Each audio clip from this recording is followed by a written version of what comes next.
Salut les passionnés de foot, bienvenue sur Jutki Foot International, la chaîne où on décortique toutes les actualités du football haïtien et international. Match par match, analyse par analyse. Si tu veux rester à jour sur les performances de nos équipes, abonne-toi, like, partage et commente tes avis. Ici, c'est plus qu'une chaîne. C'est une communauté qui respire le football et qui dit haut et fort « Vivre Haïti ». La sélection haïtienne féminine U17 s'apprête à écrire un nouveau chapitre dans l'histoire du football féminin de la Caraïbe. Avec sa participation à la phase finale des éliminatoires du championnat féminin de la CONCACAF 2026.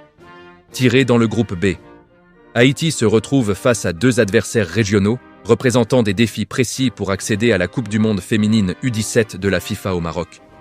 Le calendrier de cette phase finale, prévu du 17 au 22 mars 2026, est crucial. Chaque match compte. Chaque point peut faire la différence.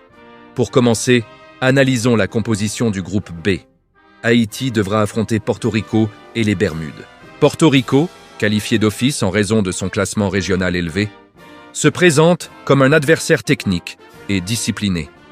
Leur jeu repose sur la maîtrise du ballon et des transitions rapides. Et ils possèdent une défense solide, capable de frustrer des équipes offensives comme Haïti. Sur le papier, Porto Rico est le favori du groupe, mais Haïti possède certaines forces qui peuvent contrecarrer leur style. Une attaque rapide, menée par Keisha Gué, et une cohésion d'équipe développée lors des premières phases de qualification, les Bermudes représentent un défi différent. Bien que Haïti les ait battus 4-1 lors de leur dernière confrontation en avril 2025. Cette victoire ne doit pas être interprétée comme un acquis. Les Bermudes ont terminé deuxième de leur groupe au premier tour et ont été repêchés. Leur style de jeu repose sur la discipline défensive et la capacité à exploiter les contres. Pour Haïti, le match contre les Bermudes sera l'occasion de démontrer leur supériorité. La dynamique haïtienne est un facteur clé de cette analyse. L'équipe dirigée par Frenoué Baptiste arrive à cette phase finale avec une confiance remarquable, renforcée par ses 4 victoires consécutives au premier tour, dont un succès 3-0 face au Guatemala.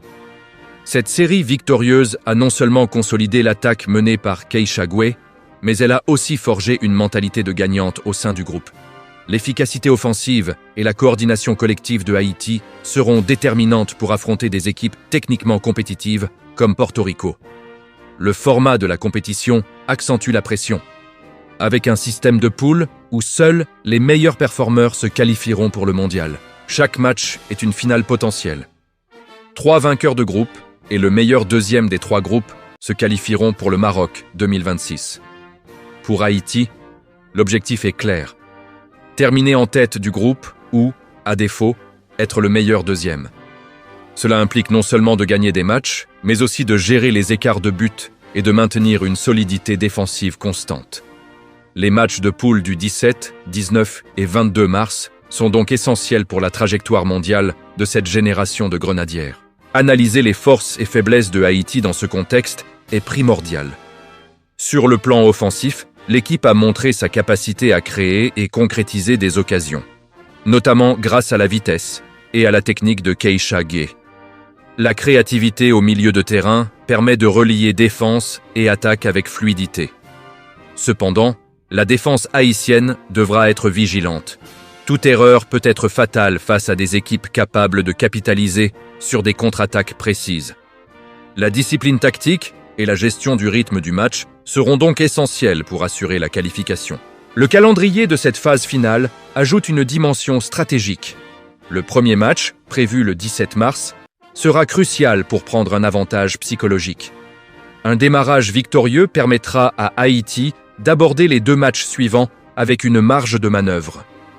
Le deuxième match, le 19 mars, testera la régularité, tandis que le match décisif du 22 mars déterminera la position finale dans le groupe. Chaque rencontre nécessite une préparation minutieuse. Une autre dimension à prendre en compte est l'expérience et le développement des joueuses. Participer à une phase finale continentale est une opportunité unique de croissance. Les jeunes grenadières accumulent des expériences internationales, ce qui les prépare non seulement pour ce tournoi, mais aussi pour leur avenir dans le football féminin. L'exposition à des adversaires de différents styles et la pression des matchs éliminatoires renforcent leur mental et leur technique. Un avantage considérable pour Haïti dans la perspective d'un futur mondial. En ce qui concerne les adversaires, Porto Rico et les Bermudes auront également leurs ambitions. Porto Rico cherchera à confirmer sa supériorité technique et à sécuriser une qualification directe en tête du groupe. Tandis que les Bermudes voudront tirer parti de chaque occasion pour se positionner comme le meilleur deuxième.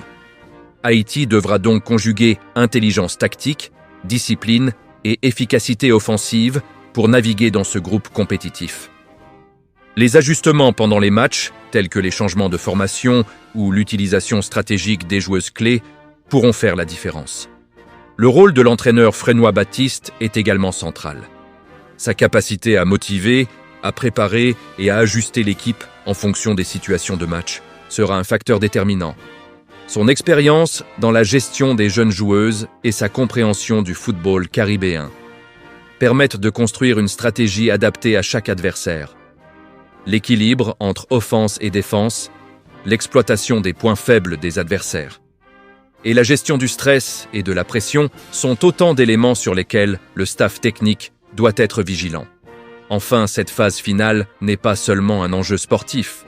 Elle représente également une opportunité pour Haïti de renforcer sa visibilité, de promouvoir ses talents et de montrer que la nation peut rivaliser avec les meilleures équipes de la région CONCACAF.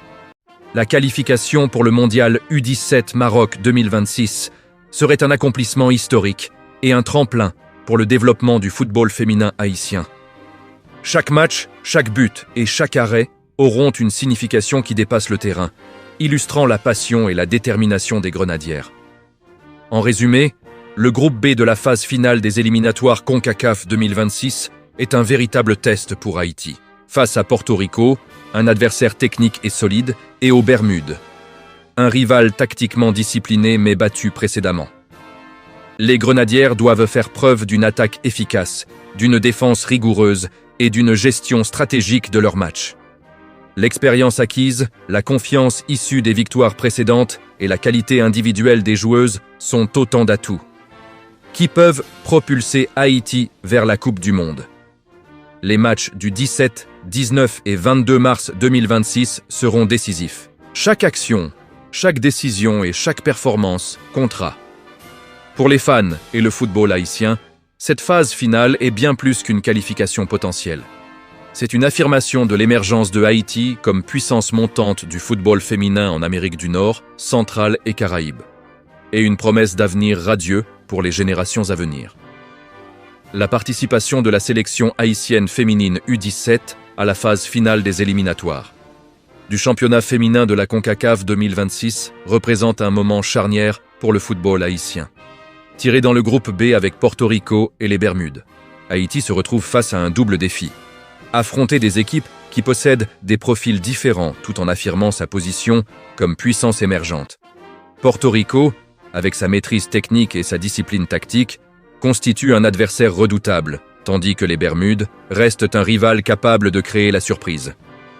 Grâce à leur organisation défensive et leur transition rapide. Dans ce contexte, Haïti doit conjuguer confiance, stratégie et efficacité pour maximiser ses chances de qualification. L'équipe haïtienne arrive à cette phase finale avec un capital confiance important, renforcé par ses performances lors du premier tour où elle a enchaîné 4 victoires consécutives, dont un succès notable 3-0 face au Guatemala. Cette série de victoires illustre la cohésion du groupe, la qualité technique de ses joueuses et la capacité de l'équipe à exécuter les plans tactiques. Élaborée par l'entraîneur Frénois Baptiste, l'attaque, menée par Kéchagé, s'est révélée particulièrement efficace et représente un atout majeur pour franchir les lignes adverses et créer des occasions décisives. La défense, quant à elle, devra rester concentrée et disciplinée, car toute erreur pourrait coûter cher dans une compétition où le moindre point compte pour l'accession au mondial U17 Maroc 2026. Le format de la compétition ajoute une dimension supplémentaire à l'importance de chaque match, avec seulement 3 vainqueurs de groupe. Et le meilleur deuxième qualifié pour le mondial, Haïti n'a aucune marge d'erreur. Chaque rencontre devient un véritable test de maturité et de résilience. Les matchs prévus les 17, 19 et 22 mars 2026 exigent une préparation minutieuse, tant sur le plan tactique que mental. Gérer la pression, exploiter les faiblesses des adversaires et faire preuve d'adaptabilité sur le terrain seront des éléments déterminants. Pour atteindre l'objectif ultime, la qualification pour le Maroc. Au-delà des performances tactico-sportives, cette phase finale est une opportunité pour Haïti de renforcer sa visibilité et sa réputation dans le football féminin international. Elle permet aux jeunes joueuses d'acquérir une expérience précieuse, de développer leur mental et de se préparer à des compétitions de niveau mondial. Chaque but, chaque action et chaque décision sur le terrain aura un impact direct sur leur trajectoire et sur l'image du football haïtien. La victoire contre Porto Rico ou les Bermudes ne serait pas seulement un succès sportif, mais aussi une affirmation de la progression et du potentiel des Grenadières. En résumé, la phase finale du groupe B est un moment décisif pour Haïti. La combinaison de talents individuels, de cohésion collective et de préparation tactique sera cruciale pour naviguer dans un groupe compétitif et se positionner parmi les meilleures équipes de la CONCACAF. Pour les supporters, c'est l'occasion de vibrer, de soutenir l'équipe et de célébrer le football haïtien. Chaque match est une étape vers un objectif historique, représenter Haïti au Mondial U17 féminin 2026. Le chemin est exigeant, mais les Grenadières ont montré qu'elles ont les moyens et la détermination pour relever ce défi. Avec courage, stratégie et esprit d'équipe, Haïti peut aspirer à marquer son empreinte et à continuer de faire rayonner le football féminin, dans la région et au-delà.